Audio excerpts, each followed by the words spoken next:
dulu beta jauh dari Yesus, sempurna beta mau kenal Dia. Ingat satu hal, sebenar apapun kita hidup, sesaleh apapun kita hidup, sedekat apapun kita dengan Tuhan, kita pasti akan mengalami yang namanya masalah dan persoalan. Amin. Kenapa? Karena kita ada di dunia, ya. Kalau kita masih mengalami masalah dan persoalan, itu artinya kita masih ada di dunia. Kalau sudah tidak ada masalah, berarti sudah di dunia. Kok tahu ya? Di dunia lain. Ya, berarti sudah pindah alamat. Dan banyak orang datang berkata kepada saya, Bu, saya ini ikut Tuhan, saya ke gereja, saya melayani, saya baca Alkitab, saya berdoa, tapi kok saya ini banyak masalah di hidup saya. Saya bilang, kita ini ikut Tuhan bukan supaya hidup kita tanpa masalah. Ya, kita ikut Tuhan bukan supaya kita tidak punya masalah. Kenapa kita ikut Tuhan? Karena dunia ini tempatnya pinter, tahu semua ya. Kenapa kita ikut Tuhan? Karena dunia ini gudangnya ya masalah. Kenapa saudara? Dunia ini gudangnya masalah. Pertama kali setan dibuang dari surga, namanya Lucifer. Alkitab berkata dia dibuang kemana? Kemana? Ayo, menurut saudara dibuang di mana? Surabaya Barat. Setan pertama kali dari surga, Lucifer dibuang ke bumi. Waktu itu bumi masih kosong. Lalu manusia diciptakan serupa dan segambar dengan Allah. Manusia memberontak, melakukan dosa. Kita dibuang dari Taman Eden, manusia terbuang kemana? Surabaya Barat lagi. Dibuang juga ke bumi. Jadi bumi ini, dunia ini nusa kambangannya setan sama kita. Ini tempat pembuangan. Kita hidup satu nusa kambangan sama setan. Jadi kalau kita hidup di tempat pembuangan, orang berdosa, dua-dua yang memberontak dari Tuhan, kira-kira hidup itu ya ada masalah atau tidak? Waktu kita dibuang jatuh ke bumi, setan bilang welcome to the jungle. Ya itu karena akibat dosa. Nah, sejak saat itu kita hidup di dunia yang sudah berdosa. Alkitab berkata upah dosa itu maut. Orang kalau hidup dalam dosa tidak mungkin hidupnya bahagia, karena banyak masalah, banyak persoalan. Kenapa kita ikut Tuhan? Kenapa kita percaya Yesus? Supaya ketika kita menghadapi masalah, kita punya kekuatan. Jadi jangan dibalik-balik doktrinnya. Kita ikut Tuhan bukan supaya tidak ada masalah. Kita ikut Tuhan supaya ketika masalah datang, hidup kita, iman kita tetap kuat. Sebab Tuhan adalah sumber kekuatan. Saudara, saya membaca kitab Ayub, adalah kitab yang sangat luar biasa. Bagaimana kisah seorang manusia itu mengalami ujian yang begitu hebat. Kalau saudara sudah membaca kitab Ayub ini secara teliti, satu pasal, satu kitab dari Ayub ini, saya yakin saudara tidak akan mudah mengeluh. Saudara tidak akan mudah bersungut-sungut. Saudara nggak akan baper koper bagasi lagi. Ya, bawa perasaan, korban perasaan toh, baper koper bagasi, bahagia nggak, sedih iya. Orang itu kalau hidup selalu baper koper, ya hidupmu nggak bahagia, sedih iya. Kita tidak akan menjadi orang yang merasa aku kok masalahnya berat banget. Ketika saudara sudah membaca kitab Ayub ini, siapa yang sudah baca selesai kitab Ayub? Kitab Ayub toh, saya nggak tanya dari Kejadian sampai Wahyu. Kitab Ayub toh siapa? Ampuni mereka Tuhan, karena mereka tahu apa yang mereka lakukan. Saudara, semua kitab yang ditulis di Alkitab ini penting, ada nilai, ada makna, ada hikmah. Bagaimana mungkin kita bisa menemukan kekuatan dan pesan dari firman Tuhan kalau membaca saja aku sulit? Baca Alkitab, baca. Waktu saya baca kitab Wahyu ini, kitab Ayub ini, saya benar-benar meneliti, saya benar-benar kagum dengan pribadi Ayub. Waktu kita membaca maka kita menyadari bahwa saya baca gila, Ayub itu mengalami pergumulan yang tidak ada satu manusia pun yang pernah mengalami yang sama dengan apa yang dialami Ayub. Bayangkan Alkitab berkata ketika iblis menghadap ke hadapan Allah, lalu Tuhan bilang, kamu sudah lihat hambaku Ayub? Iya. Tidak ada manusia yang saleh seperti Ayub. Lalu iblis bilang, karena dia kaya, makanya dia cari Tuhan, dia saleh. Coba kalau kau jangan lindungi kekayaannya, cabut pagar perlindunganmu atas kekayaannya. Memang saudara, banyak orang kalau keadaannya baik, dia kaya, punya uang, ya bisa gampang dekat Tuhan. Tapi banyak orang ketika miskin, ya dia menjauh dari Tuhan. Sebaliknya itu tergantung respon kita. Ya, tapi ada juga yang udah miskin dekat Tuhan ada. Ada yang miskin sombong lagi jauh dari Tuhan. Ketika iblis berkata karena dia kaya, Tuhan bilang, ya udah coba aku cabut pagar perlindunganku atas kekayaannya. Silakan kamu uji Ayub. Waktu Tuhan cabut pagar perlindungan atas kekayaan Ayub, saat itu juga Alkitab berkata, datang anak buahnya Ayub lari-lari.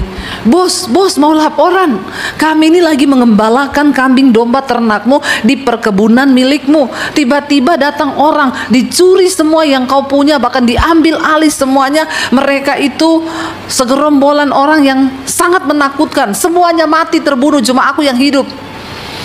Ayub kaget, belum sempat tanya, datang lagi satu lari-lari.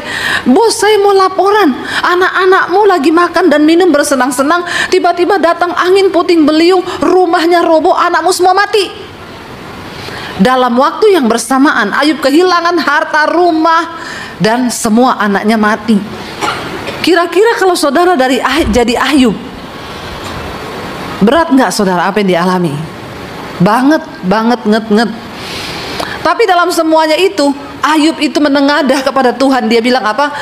Tuhan yang memberi, Tuhan yang mengambil. Terpujilah Tuhan. Coba saudara kalau uangnya ditipu orang, saudara bilang apa? Puji Tuhan. Tuhan yang memberi, Dia yang mengambil. Terpujilah nama Tuhan, terkutuklah kau. Ya Pak ya? Ngaku ya. Nggak gampang saudara, nggak mudah. Ya, ketika uangmu dibawa lari orang, ditipu orang, apakah kau berani berkata, puji Tuhan, aku mengampuni? Ada yang pernah mengalami uangnya dibawa lari orang? Belum? Semoga ada ya, supaya saudara merasakan. Karena kita ini harus diuji dalam segala bagian di hidup kita. Ya. Saya dulu pernah berdoa gini, Tuhan, saya ini hampir semua ujian sudah saya lewati, kecuali satu, uang saya dibawa lari orang tuh belum pernah. Baru saya ngomong begitu saudara, saya renovasi studio, uang saya 300 juta dibawa lari. Saya bilang, Tuhan, kan saya cuma ngomong gitu ya, jangan dipraktekkan langsung lah Tuhan. Maksudmu tuh apa toh? Benar saudara, siang, malam, pagi, sore saya ingat terus. Hati saya panas, saya jengkel, kehilangan damai sejahtera. Saya WA, balikin duitnya. Stres saya. Sampai Tuhan itu bicara satu kali, kamu kalau ada orang konseling bilang dia ditipu orang, jawabanmu apa ke orang itu? Saya bilang, Pak, uang gampang dicari, tapi damai sejahtera dan sukacita itu produk surgawi. Jadi daripada Bapak meratapi uang itu, lebih baik Bapak lepaskan pengampunan saja, karena uang bisa dicari. Tuhan bilang, lah sekarang kamu mengalami itu, kamu bisa nggak melakukan yang kamu nasihatkan sama orang? Saya bilang, kalau dia kan kaya Tuhan, duitnya banyak. Kalau saya ini duit pas-pasan ditipu begini, harus balik duitnya. Iya Pak ya saudara? Semangat sekali ngomong iyanya. Pengalaman pribadi ya Pak. Iya, tidak mudah saudara, jujur loh. Seringkali pengkhotbah itu pinter mengkhotbahkan tapi melakukan sulit. Itu juga saya ini, saya mengaku di hadapan saudara biar enteng ya. Tapi ketika Tuhan suruh, akhirnya saya nggak tahan, ya udah saya lepaskan pengampunan. Saya bilang, oke Tuhan, aku mengampuni. Lalu Tuhan desak saya, ketik WA orang itu, ketik WA, bilang, aku mengampunimu dan aku melupakan. Kalau mengampuni iya Tuhan, kalau melupakan belum. Enak aja, 300 juta tuh banyak loh. Menurut saudara banyak enggak? Saudara, tapi Tuhan dorong saya untuk melakukan itu. Akhirnya saya ketik, saya sekalian curhat sama dia. Mumpung sudah WA terakhir, saya bilang, saya itu kepahitan sama kamu, saya kecewa sama kamu, saya sakit hati sama kamu, terkutuk kau. Ya. Tapi hari ini Tuhan tegur saya tidak boleh kepahitan. Jadi saya lepaskan pengampunan kepadamu. Mau saya kirim, Tuhan bilang tambahi di situ, dan aku melupakan semuanya, dan uang itu tidak akan aku tanya lagi. Saya bilang, ih Tuhan, kalau itu tunggu ya Tuhan. Siapa tahu masih bisa atur damai. 300 juta kalau dia cicil 100 ribu per bulan, 30 juta selesai, 30 tahun selesai. Walaupun sudah jenggotan kan, tapi tidak apa-apa, masih bisa diatur damai. Saya nggak akan maksa dia, sesuai kemampuan dia bisa bayar. Tuhan bilang tidak bisa. Kamu harus lepaskan pengampunan dan melupakan, tidak usah ingat uang itu. Jadi saya ketik, dan saya melupakan semuanya, dan mulai sekarang saya tidak akan tanya lagi uang itu. Tangan saya bergetar seperti orang Parkinson, antara emosi bercampur dengan kedagingan dan hawa nafsu, tapi keinginan roh juga. Saya kirim saudara. Besok iblis bilang, tanya coba duitnya udah ada belum. Memang tuh setan itu ya. Saya ambil HP, saya mau ketik kan, saya baca masih ada di kolom kan. Dan mulai sekarang saya tidak akan tanya lagi perihal uang itu. Ternyata Tuhan suruh saya ketik begitu supaya kalau saya mau chatting dia, udah saya pasti baca lagi itu. Jadi tidak jadi. Saya lepaskan pengampunan, saya berusaha berdamai dengan diri sendiri. Dengan dia sudah saya belajar ikhlaskan, tapi dengan diri sendiri ini tidak gampang. Saya sekarang berurusan dengan diri sendiri. Kenapa Tuhan selalu tertarik kita ini berdamai dengan diri sendiri? Karena untuk berdamai dengan dirimu sendiri, tidak ada orang lain yang bisa paksa kau selain dirimu sendiri dengan Tuhan. Biar pendeta tidak bisa paksa kau, tidak bisa. Orang mau cerai, pendeta bilang jangan cerai. Kalau dia tetap mau cerai, tidak ada yang bisa tahan. Tapi ketika engkau berdamai dengan dirimu, dengan keadaanmu, maka Tuhan akan memampukan engkau melakukannya. Saya berdamai dengan diri saya sendiri. Saya mencoba menerima semua kenyataan pahit itu. Tidak boleh Debbie, kamu sudah melupakan. Tidak boleh kamu ingat lagi. Dalam nama Yesus, tiap hari saya tengking diri saya.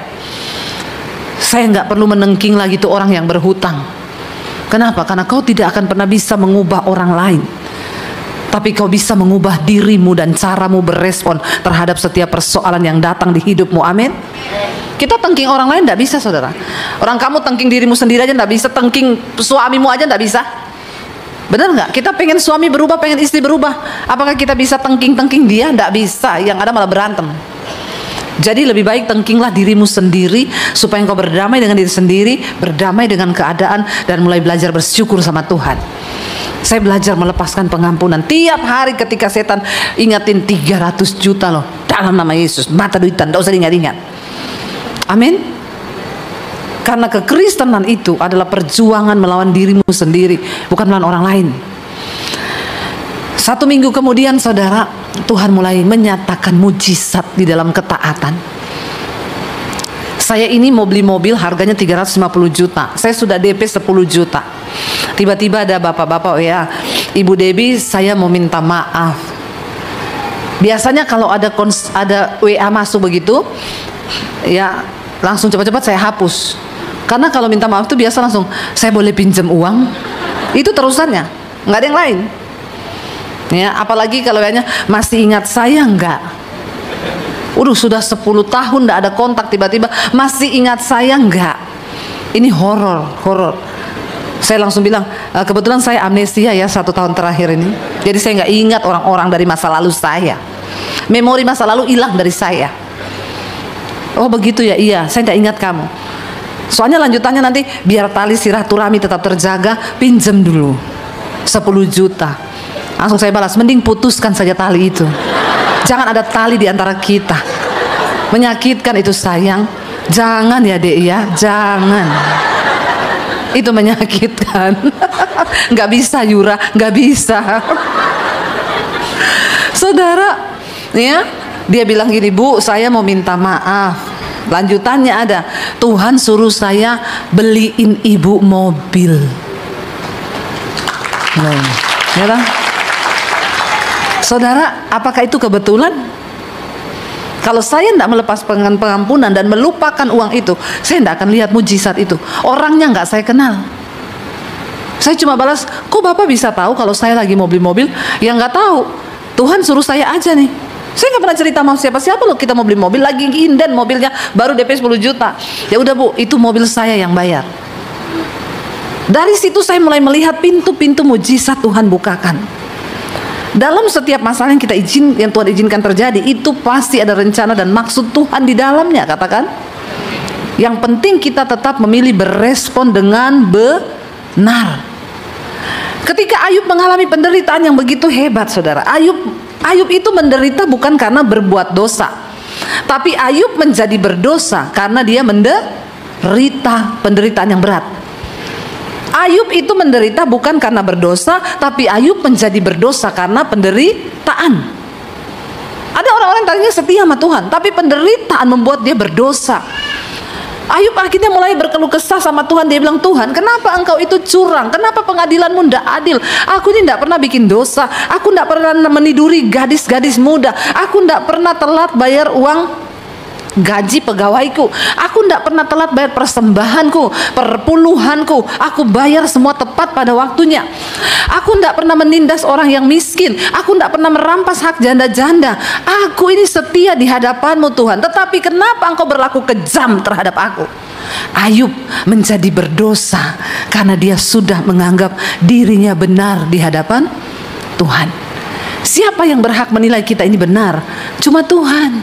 Bahkan kita sendiri nggak bisa berhak menilai kita ini benar, karena Alkitab berkata kebenaran manusia di hadapan Tuhan itu seperti kain kotor.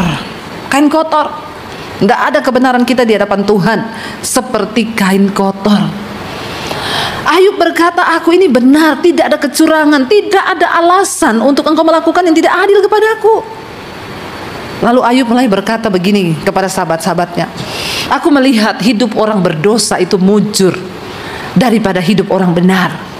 Sia-sia aku menjaga hidupku ini kudus, sia-sia aku berbuat kebenaran, kalau pada akhirnya hidupku lebih menderita daripada orang berdosa. Lalu saudara, Tuhan menegur Ayub lewat seorang sahabatnya. Ada 3 orang sahabat Ayub yang akhirnya dimurkai Tuhan. Tetapi satu sahabat Ayub yang berdiri di tengah antara 3 dan antara Ayub, dia memberikan nasihat yang netral sesuai dengan isi hati Tuhan. Namanya itu Elihu. Ayub pasal 35.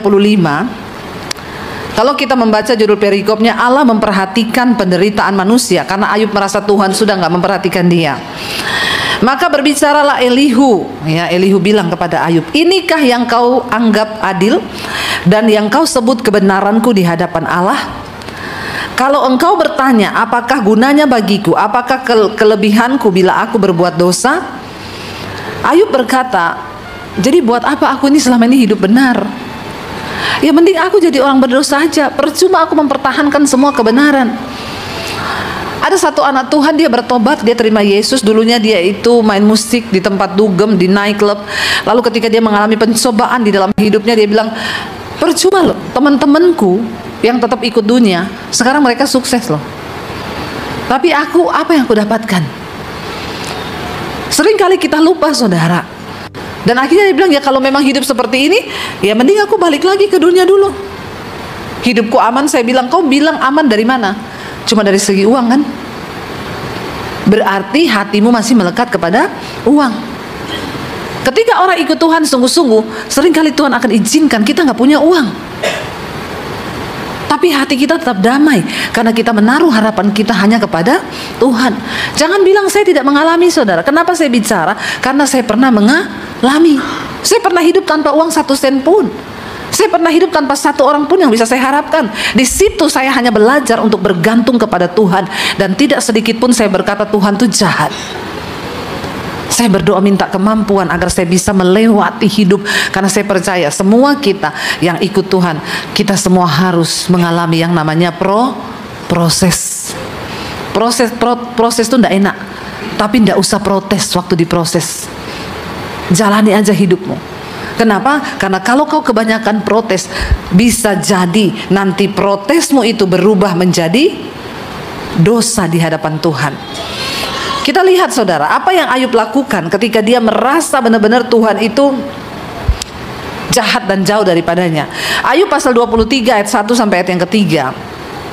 Ayub 23 ayat yang pertama sampai ayat yang ketiga, kita baca. Firman Tuhan berkata, baca dengan suara yang keras, 1, 2, 3. Tetapi Ayub menjawab, sekarang ini keluh kesahku menjadi pemberontakan, tangannya menekan aku sehingga aku mengadu. Semoga aku mendapatkan dia dan boleh datang ke tempat ia bersemayam. Karena Ayub ini terlalu banyak berkeluh kesah ketika dia menderita, akhirnya keluh kesahnya berubah menjadi pemberontakan. Bahaya saudara. Makanya ketika diproses, tidak usah banyak protes, apalagi banyak berkeluh kesah. Berkeluh kesah itu sama dengan bersungut-sungut. Saya itu paling jengkel kalau ketemu orang, halo ibu, gimana kabarnya? Hidup bu, anakku itu begini. Belum lagi mantuku itu begini. Yang namanya suamiku itu, aduh saya ini sudah bingung bu. Itu suami saya begini. Pusing bu hidup saya ini, hidupku berat ibu. Saya bilang, jadi ibu mau mati aja? Tidak mau, tetap mau hidup.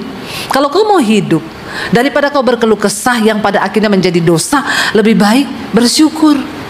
Belajar kalau ketemu orang, gimana kabarnya? Luar biasa. Ada masalah? Banyak. Tapi aku tak bersuka cita sebab Tuhan adalah Kan sama aja saudara. Kau berkeluh kesah nggak akan merubah keadaanmu. Tapi ketika kau bersuka cita memperkatakan firman, justru itu menimbulkan satu kekuatan bagimu. Amin. Karena ucapan itu adalah doa. Hati-hati. Ya mending begitu, belajar ketemu orang. Tolong ya ibu-ibu yang suka mukanya cemberut, kalau ketemu anak, ketemu siapa gimana? Mama ini begini, ini mama. Kau tahu tidak? Begini. Ayo kita belajar bersyukur, jadi orang yang kuat di dalam Tuhan. Ayub berkata, tetapi sekarang ini keluh kesahku berubah menjadi pemberontakan. Dia menuduh Tuhan jahat, dia menuduh Tuhan tidak adil, dia menuduh Tuhan curang. Dia berkata, di mana keadilanmu Tuhan? Kenapa kau kejam terhadap aku? Saudara, ketika engkau terus memberontak di hadapan Tuhan, engkau tidak akan menemukan jalan keluar, engkau tidak akan menemukan jawaban atas hidupmu. Sebaliknya, penderitaan, kesesakan, tekanan yang akan kita alami. Kita kembali ke Ayub 35 tadi saudara. Dia berkata, Elihu bilang, kalau engkau memilih untuk hidup dalam dosa, emang apa yang kau bisa buat Tuhan? Emang Tuhan rugi apa? Maaf saudara, kalau engkau memilih untuk meninggalkan Tuhan karena persoalan hidupmu berat, maaf, Tuhan tidak rugi. Waktu kau memilih hidup dalam dosa, Tuhan tidak rugi. Siapa yang rugi? Kau sendiri. Jangan pernah memilih untuk hidup di dalam dosa, karena Tuhan tidak pernah dirugikan karena dosamu. Dia tetap Tuhan, dia tetap kudus, dia tetap mulia. Yang dirugikan karena perbuatan dosamu adalah kau sendiri, karena Alkitab berkata, apa yang ditabur orang itu yang akan dituai. Kalau kau menabur badai, kau menuai puting beliung. Hati-hati saudara. Saya sudah melihat banyak kehidupan orang hancur akibat taburan-taburannya di masa lalu. Tapi kalau hari ini hidupmu dimuliakan, itu pun akibat taburan di masa yang lalu. Engkau terus menabur yang baik, sekalipun engkau dalam tekanan, sekalipun engkau dalam masalah. Apa yang kita alami hari ini itu hasil taburan kita. Sebaliknya Elihu berkata begini, ya akulah yang akan, dia bilang, kalau engkau bertanya apakah gunanya bagiku, apakah kelebihanku bila aku berbuat dosa? 4, akulah yang akan memberi jawab kepadamu dan kepada sahabat-sahabatmu bersama-sama dengan engkau. Arahkanlah pandanganmu ke langit dan lihatlah, perhatikanlah awan-awan yang lebih tinggi daripadamu. Jikalau engkau berbuat dosa, apa yang akan kau lakukan terhadap Tuhan, terhadap dia? Kalau pelanggaranmu banyak, apa yang bisa kau perbuat terhadap Tuhan? Sebaliknya, jika engkau benar, apa apa yang kau berikan kepada dia? Atau apakah yang diterimanya daripadamu? Hanya orang seperti engkau yang dirugikan oleh kefasikanmu, dan hanya anak manusia yang diuntungkan oleh kebenaranmu. Kalau kau memilih hidup dalam dosa, kau yang rugi karena kefasikanmu. Kalau kau memilih hidup benar, kau yang untung karena kebenaranmu. Karena hidup ini, apa yang ditabur orang, itu juga yang akan dituainya. Hidup ini tabur tuai, saudara. Mari merenung, kalau hari ini ada dosa masa lalu, beresin itu di hadapan Tuhan dan bertobatlah. Bertobat selama Tuhan masih kasih kita kesempatan. Ayo bertobat. Tetap setia di dalam perjuangan iman kita, ya, supaya sampai ketika Tuhan datang atau sampai kita mati satu saat nanti. Mati ini nggak ada yang tahu, saudara. Ya, sekali lagi kalau saya bicara mati, jangan melirik ke opa-opa yang sudah tua. Ya, dan saudara bilang kayaknya dia duluan nih. Ya, tua itu bukan syarat mati. Sakit juga bukan syarat mati. Sepupu saya tuh loh 53 tahun, nggak ada sakit, nggak apa-apa. Ya, kalau bikin status di Facebook, olahraga pagi, jalan-jalan pagi. Mau pelayanan di gereja hari Minggu, dia WL. Cuma pusing, saudara. Tapi dia bilang sama suami, aku tetap berangkat ke gereja karena itu sudah tugas. Sampai depan pintu gereja pusing, pingsan. Dibawa ke rumah sakit, tidak sadar seminggu sampai meninggal. Cuma seminggu. Saya pun masih syok karena saya tidak percaya. Anaknya masih kecil, dia masih muda. Rasanya nggak mungkin. Tapi inilah hidup. Kita berapa waktu yang lalu kehilangan hamba Tuhan yang sering pelayanan juga di GSJS, Bapak Risa Solihin. Ya, tidak ada yang menyangka. Hanya sekejap tiba-tiba sakit, lewat dipanggil Tuhan. Tapi kalau dalam Kristus mati itu untung. Di dalam Yesus itu mati itu enak loh, saudara. Tidak percaya? Mau coba? Bener. Orang yang pernah mati bersaksi disuruh pulang, tidak mau semua. Saya berapa kali dengar orang kesaksian, Bu, saya pernah mati, Bu. Waktu itu Tuhan datang, Tuhan suruh pulang. Saya bilang, tidak mau Tuhan, enak di sini. Bener, yang dalam Tuhan matinya, yang bertobat. Saya juga pernah mengalami, saya tidur nyenyak banget. Saya dibawa kayak satu taman, saudara. Di situ ada air enak. Lalu ada suara yang bilang begini, kalau kau tidur terus, ini kau lanjutkan, kau mati loh. Tapi memang saya nggak mau bangun, karena di situ ada perasaan damai, sukacita, enak sekali. Saya bilang, iya, tapi enak banget ini. Tiba-tiba saya ingat, nanti suami saya kawin lagi. Saya bangun langsung, bangun saya. Ya, enak aja kau kawin lagi, bangun saya langsung. Ya, saudara, tapi memang benar. Ya, orang-orang yang pernah saya temui, yang pernah mengalami kematian, mereka bilang saya disuruh pulang. Kemarin saya ketemu satu bapak di Palembang, kena serangan jantung, lagi di gereja, lagi khotbah. Dibawa lari ke rumah sakit, dokter nangani dia sudah nggak sadar, sudah ngorok. Dia bilang, ibu, saya dibawa Tuhan, Bu. Indah banget, Bu, tenang, damai banget. Tuhan bilang, kau pulang ya, belum waktunya, belum waktumu. Saya bilang, nggak mau Tuhan. Tuhan bilang, pulang. Nggak mau Tuhan. Ngeyel lo, pulang. Ujung ngeyel yuk. Akhirnya dia pulang. Di hadapan Tuhan orang itu ngeyel, suruh pulang. Tapi dia bilang, Bu, enak banget, Bu, di situ indah, Bu, damai, sukacita, perasaan tuh nggak bisa digambarkan. Karena dia anak Tuhan, dia hidup benar, takut Tuhan. Dia tapi bilang, tapi Bu, memang orang kalau mau mati, Bu, itu setan datang semua. Itu saya lihat dari yang jin besar, orang hitam, itu datang, Bu, mau berebut jiwa saya, Bu. Tarik-tarikan, Bu, sama malaikat. Tapi karena imannya kuat, dia berperang, saudara. Dia tengking dalam nama Yesus. Setan datang mau ambil dalam nama Yesus. Dia bilang, beneran, Bu, bener. Saya pikir itu bohong. Orang tuh kalau mau mati yang datang banyak. Makanya bertobat kau dari sekarang. Orang imannya lemah, diambil setan. Dia bilang, bener, Bu, itu saya lihat ya, orang tinggi, hitam besar, bawa tongkat. Saya tengking dalam nama Yesus. Lama saya berperang dalam alam roh loh, Bu, lama. Akhirnya dia hilang, kalah. Datang lagi satu, ya, saya tengking lagi, hilang lagi. Ya, nanti datang malaikat, Bu. Nah, di situ baru saya dapat suara, kamu belum waktunya, kamu harus kembali lagi ke dunia. Dia bilang, Tuhan, di sini enak banget. Enggak, kamu harus pulang. Akhirnya dia hidup lagi, saudara. Kemarin saya ketemu di Palembang, masih pelayanan. Ya, bersyukur. Tapi harus bertobat. Enggak bertobat, kau enggak bisa bertempur. Imanmu kalah, dan setan bilang, gak usah perang, kau sudah kalah, kau itu tawananku. Kau bersinah selama hidupmu, kau selingkuh selama hidupmu, kau utang gak bayar. Hati-hati. Setan tahu tuh yang utang-utang nggak bayar itu. Bertobat ya, sebelum mati bayar utang, amin. Niat baik yang penting. Jangan kalau ditelepon nomor yang Anda tuju sedang bersembunyi.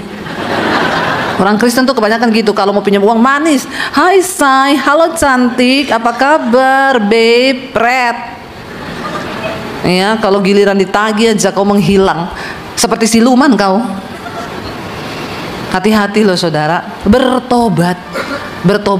Kenapa? Karena hidup ini singkat. Apa yang kau tabur, itu yang akan kau tuai. Kalau kau melakukan kebenaran, emang apa yang kau bisa berikan bagi Tuhan? Tuhan tidak untung karena kebaikanmu. Tuhan tidak untung karena kebenaranmu. Alkitab bilang, siapa yang untung? Dirimu sendiri. Karena apa yang kau tabur, itu yang akan kau tuai. Kau menabur kebaikan dalam roh, engkau akan menuai hidup yang kekal bersama dengan Tuhan. Karena itu mulai hari ini tanggalkan semua dosa, hidup dalam pertobatan, datang kepada Tuhan, rendahkan diri di kaki Tuhan, minta Tuhan turut bekerja untuk mendatangkan kebaikan di hidup kita, amin.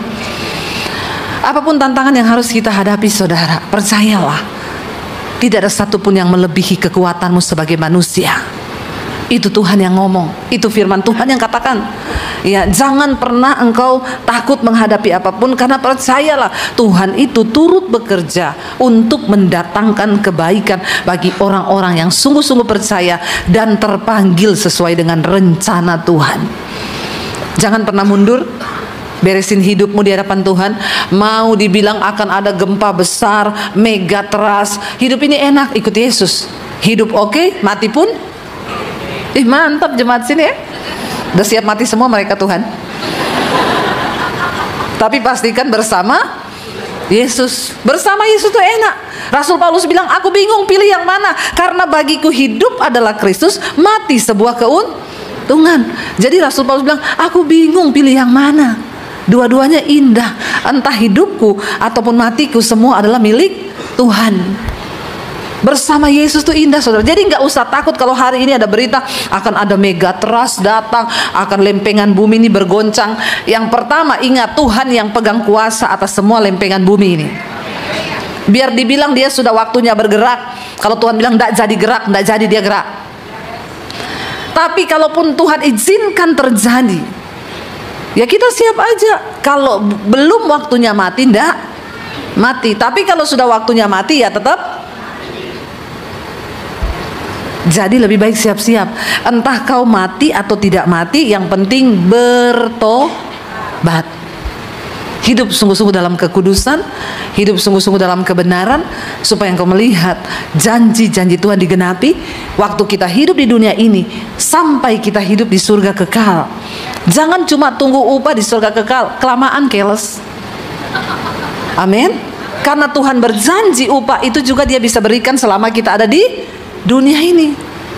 Siapa yang mau hidup mengalami berkat damai sejahtera, sukacita dan penyertaan Tuhan? Setiap manusia itu pasti punya keinginan. Siapa di sini yang punya keinginan? Keinginan apa aja? Angkat tangan. Yang tidak punya keinginan ini berarti robot.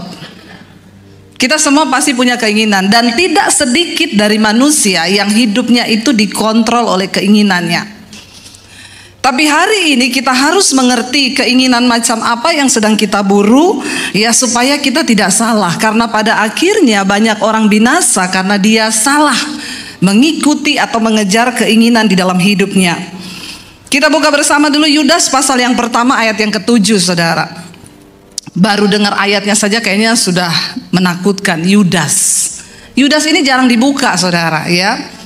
Mari kita lihat Yudas pasal yang pertama ayat yang ke-7. Firman Tuhan berkata di sana demikian. Sama seperti Sodom, baca sama-sama 1, 2, 3. Sama seperti Sodom dan Gomora dan kota-kota sekitarnya yang dengan cara yang sama melakukan percabulan dan mengejar kepuasan-kepuasan yang tak wajar, sehingga telah menanggung siksaan api kekal sebagai peringatan semua orang. Garis bawahi, kota Sodom sampai hari ini itu menjadi peringatan bagi semua orang. Kenapa demikian? Saudara yang belum tahu, tolong belajar lagi Alkitab. Api belerang turun atas kota itu.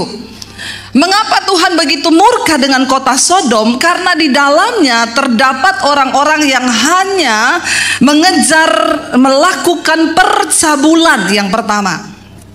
Yang kedua yang lebih berbahaya di sana dikatakan, mengapa Tuhan itu menurunkan api belerang membinasakan seluruh kota Sodom dan Gomora? Yang pertama, karena terjadi dosa percabulan di sana. Homoseksual, lesbian itu terjadi. Yang kedua, ternyata yang tidak kurang dan yang tidak kalah penting kita harus garis bawahi, kenapa Tuhan menghukum kota itu? Karena dikatakan di sana, dan mereka semua apa? Mengejar kepuasan yang tak wajar. Garis bawahi, mengejar kepuasan yang tidak wajar. Saudara, kepuasan jiwa manusia itu tidak akan pernah bisa diisi dengan hal-hal yang terlihat mata. Contoh satu, kekayaan. Kalau Anda berpikir bahwa Anda akan merasa puas di hidup ini waktu Anda punya kekayaan, uang, deposit, Anda menikmati segala kemewahan, maka Anda sedang tersesat. Katakan amin. Itu sangat-sangat menyesatkan, karena harta tidak akan pernah bisa membuat jiwa manusia puas. Saya mau tanya, seenak apapun makanan di depan kita, ada yang bisa makan 10 piring? Ada di sini? Kita makan sedikit aja sudah, aduh ya ini perut rasanya mau sekaya, walaupun saudara bisa bayar makanan semewah apapun, semahal apapun, kita manusia itu punya batasnya. Apalagi ya perut manusia itu ada batasnya. Sekaya apapun orang, kita banyak melihat kan rumah tangga hancur justru waktu kaya. Ada orang yang datang konseling, Bu Debbie, suami saya itu loh dulu miskin Bu, sama saya sama-sama berjuang dari nol, setelah kaya Bu selingkuh. Ya, kenapa seperti ini? Waktu dia masih belum punya apa-apa, dia berpikir kalau dia kaya dia akan bahagia. Ternyata ketika dia kaya, ada satu titik kejenuhan bagi manusia. Waktu engkau kaya, engkau akan merasa begini, oh jadi orang kaya itu cuma begini. Saya banyak ketemu orang-orang kaya yang kesepian. Mereka punya banyak harta, tapi jiwanya tuh kosong. Ada ibu-ibu yang berburu tas mahal, terus tiap hari harus beli tas. Kalau nggak beli rasanya alergi kulitnya. Ya, kalau sudah pakai tas mahal jalannya itu beda. Di Indonesia, di sini nggak ada yang angkat tangan maksudnya. Ya, dia pikir kalau dia beli tas mahal yang ratusan juta gitu ya, terus dipakai begini di Jakarta ini saudara, masuk gereja itu jalannya beda, tangannya begini. Masuk pintu orangnya belum kelihatan, tasnya duluan. Kalau engkau berpikir bahwa barang yang bermerek dengan harga yang mahal bisa mengangkat harga dirimu, engkau sakit jiwa. Ya Pak ya, saya mau di blacklist juga nggak apa-apa Pak. Biar kita buka semua topeng-topeng kemunafikan orang Kristen di gereja. Maaf saudara, bukan barang mahal yang bikin harga dirimu naik. Saya mau pakai barang apa aja saya tetap pede. Kenapa? Yesus yang menjadi jati diri saya. Gak ada orang bisa bikin malu saya sekarang, karena harga diriku tergantung pada Kristus, bukan pada barang yang saya pakai. Kasihan teman saya udah pakai asli dipikir palsu, kepahitan loh. Dia pakai sepatu mahal yang puluhan juta. Dia bilang sama saya, Bu, itu cowok itu orang kaya, kenapa sepatunya sama kayak saya? Saya bilang, enggak, dia kos-kosan naik motor, nggak punya mobil. Masa dia bisa beli sepatu sama saya? Saya bilang, itu palsu, belinya di Jakarta Taman Puring, 700.000. Makanya saya lihat-lihat dia punya garis merah lebih panjang dia daripada saya. Saya bilang, itu malah lebih mahal loh Pak garis merahnya. Karena dia pakai asli, ada orang pakai yang sama, dia sibuk memperhitungkan itu asli apa palsu ya. Sakit jiwa nggak? Mau dia pakai asli mau palsu biarin aja. Itu loh yang jadi salah. Saya tahu ibu-ibu yang pakai merek itu, tiap saya datang langsung lirik tas saya, mereknya apa ya. Makanya saya lebih suka pakai yang tidak ada merek, biar penasaran dia, tasnya Bu Debbie ini berapa harganya ya. Wah, dia nggak tahu di 1M, ember. Anda tidak akan pernah puas. Waktu Anda berburu yang begitu, Anda akan terus diikuti setan dan setan dan setan, dan akhirnya kacau. Ada seorang bapak itu kok, dia di konseling sama saya. Ceritanya ada seorang ibu, suaminya selingkuh. Dia datang kepada saya, Bu, suami saya berselingkuh, Bu. Saya ini kurang cantik apa? Istrinya sudah tarik benang, tarik kabel, tarik kawat. Ya, sampai kalau tersenyum aja susah loh, saudara. Karena nggak bisa ketawa kayak saya. Nanti ting putus, saudara. Waktu putus tiba-tiba mengkeret. Capcay deh hidup ini ya. Nggak usah banyak pencitraan. Bangun kecantikan batiniah. Itu yang Tuhan lihat. Bu, saya kurang apa, Bu? Cantik sudah, tiap hari saya berdandan loh. Akhirnya satu saat saya bilang, saya pengen ketemu suami ibu deh. Saya nggak bisa dengar satu pihak. Ketemu suaminya bilang, Bu, bagaimana Bu, saya nggak jengkel sama istri saya. Saya cukupi uang, tiap kali mau ke gereja minta beli tas baru. Kalau tasnya yang cuma 15 juta, 50 juta, oke lah, ibu tahu satu tas ratusan juta. Saya bilang, kamu kan kemarin udah beli yang itu, tapi kan udah dipakai. Ya malulah dilihat orang saya udah pernah pakai. Saya bilang, ibu ternyata ibu yang sakit jiwa.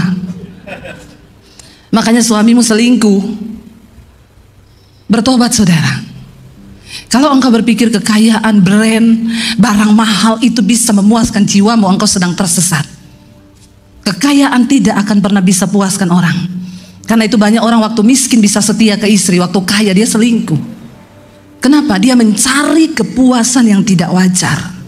Ketika dia sudah dapat kepuasan kekayaan, ternyata jadi orang kaya cuma gini ya. Oh, cuma gini toh jadi orang kaya. Jadi saudara, apa kepuasan yang sesungguhnya?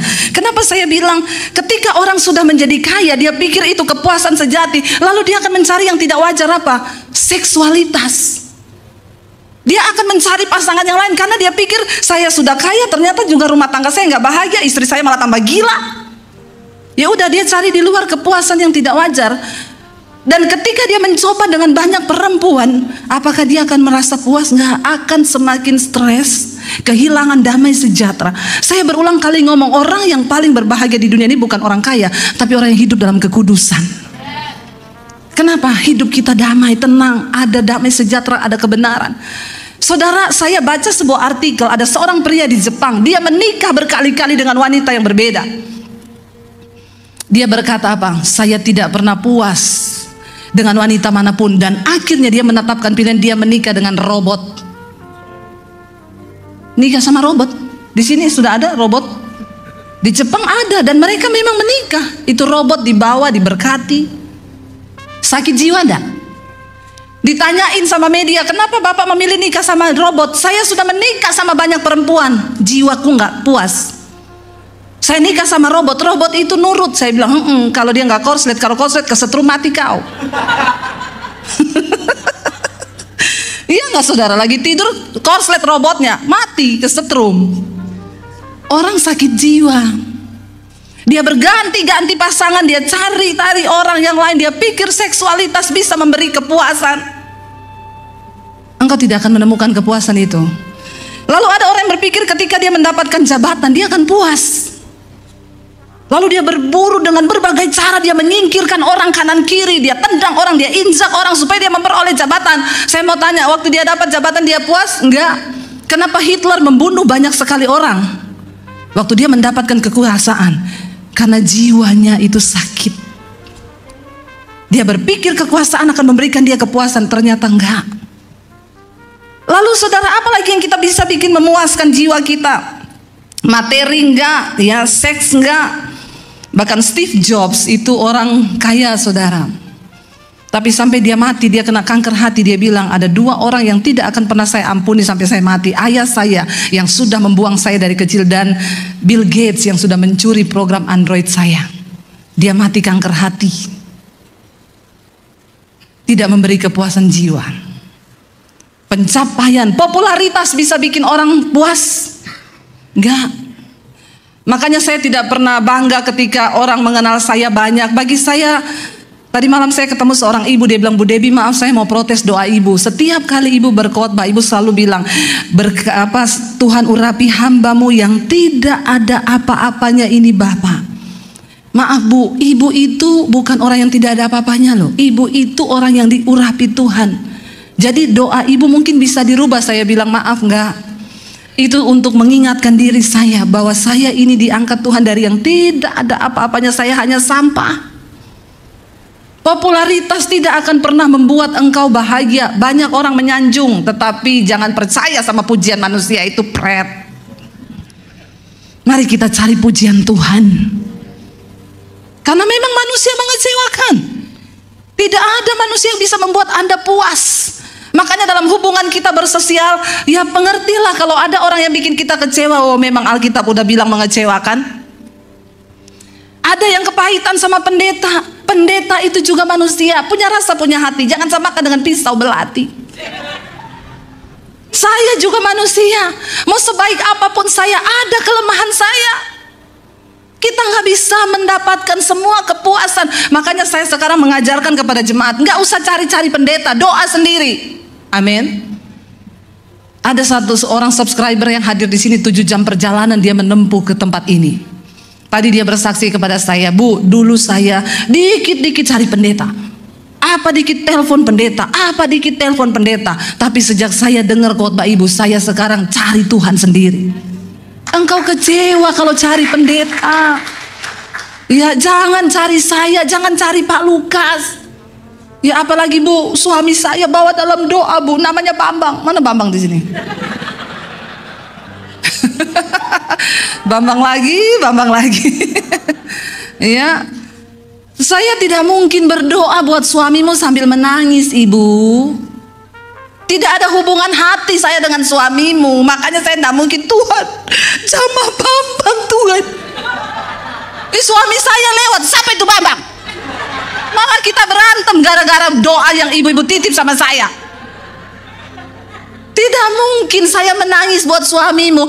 Hei bapak-bapak, nggak usah titip Pak Lukas, Pak, doain istri saya Jenny, Pak.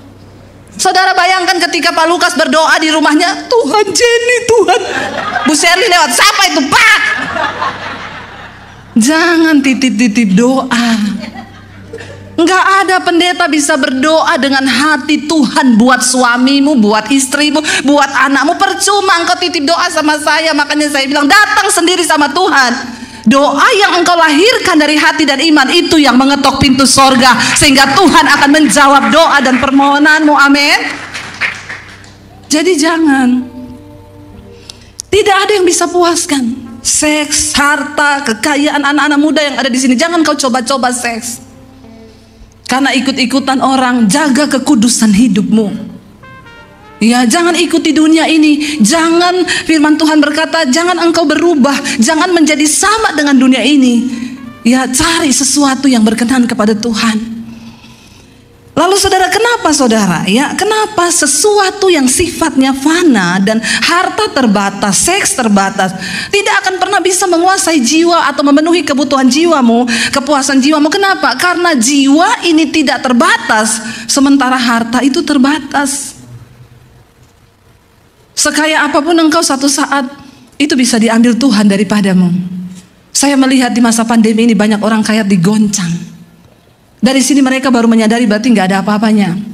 Mau jual aset aja nggak laku.